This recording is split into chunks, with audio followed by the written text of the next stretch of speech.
اعوذ باللہ من الشیطان الرجیم بسم اللہ الرحمن الرحیم وقاسمہما انی لکما لمن الناصحین فدلاہما بغرور فلما ذاقا الشجرة بدت لہما سوآتہما وطفقا يخصفان عليهما من ورق الجنة وناداهما ربهما ألم أنهكما عن تلكما الشجرة وأقل لكما إن الشيطان لكما عدو مبين صدق الله العظيم۔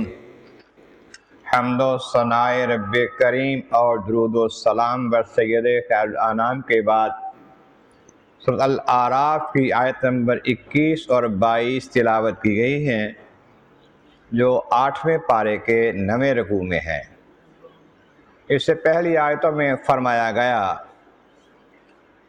کہ شیطان ابلیس نے جب آدم علیہ السلام کا سجدہ نہ کیا، اس کو حکم دیا گیا کہ تم یہاں سے نکل جاؤ، اتر جاؤ، نافرمان ہو۔ اس نے کہا کہ ٹھیک ہے، مجھے مہلت دے دی جائے۔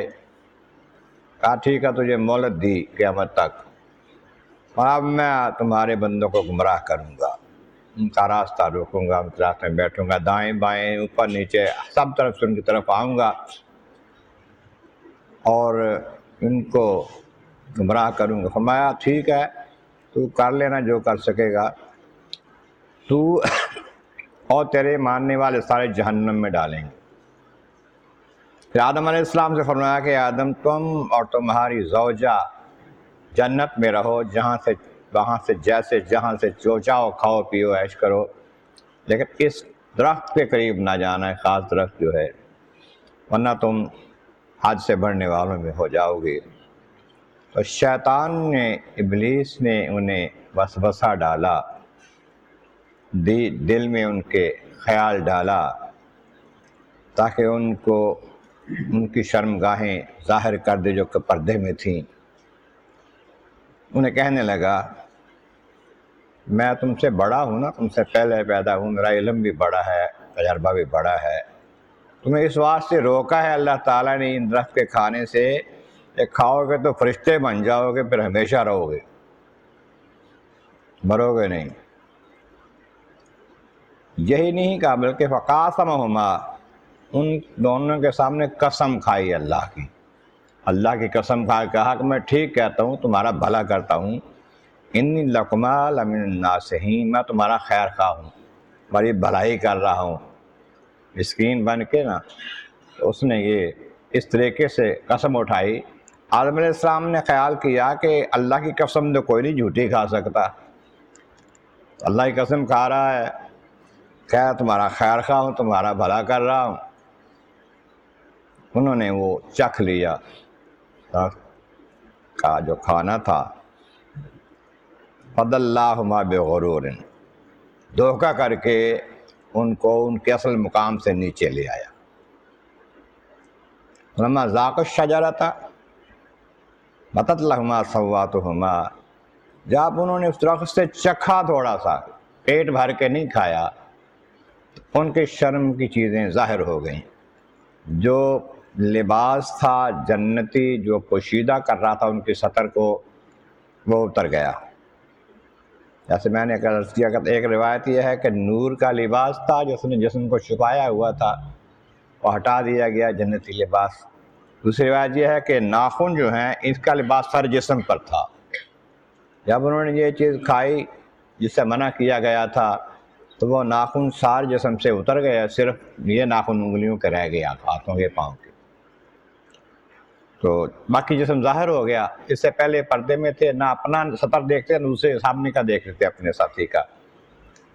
تو جب سطر کھل گئے تو شرم و حیا جو کہ گھٹی میں پڑی تھی وہ آ گئی سامنے۔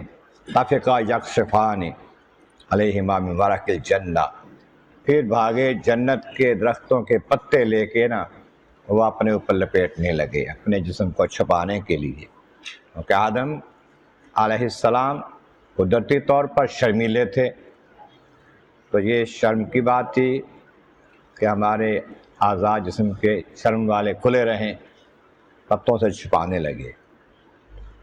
اب ناداہما ربہما، ان کے رب نے پھر انہیں بلایا، آواز دی، پکارا، فرمایا الم انہکما ان تلکم الشجرۃ، آدم اور حوا، میں نے تمہیں اس شجر سے منع نہیں کیا تھا، روکا نہیں تھا اس درخت کے پاس بھی جانے سے، وہ پاس جاؤ گے تو پھر ہو سکتا ہے ہاتھ لگا لو، پھر چکھ لو، کھا لو، منع کیا تھا نا تمہیں۔ اقل لکما ان الشیطان لکم عدو مبین، اب میں نے تمہیں کہا نہیں تھا کہ شیطان تمہارا دشمن ہے؟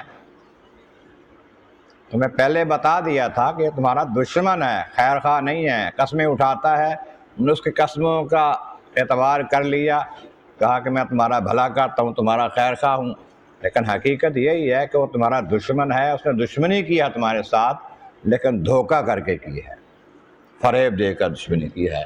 یہ اس نے تمہارے سے دشمنی جو کیا ہے، یہ تمہاری اولاد سے بھی کرے گا، واضح دشمن ہے، کھلا دشمن ہے تمہارا، یہ جس نے اعلان کر دیا تھا کہ میں ان کے ساتھ دشمنی کروں گا، ان کو راہ سے ہٹاؤں گا۔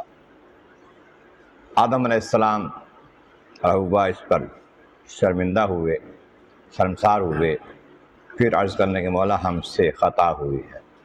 اگلی آیتوں میں اس کا تذکرہ آئے گا۔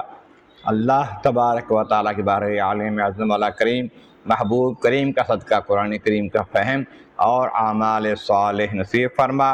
وآخر دعوانا ان الحمد للہ رب العالمین۔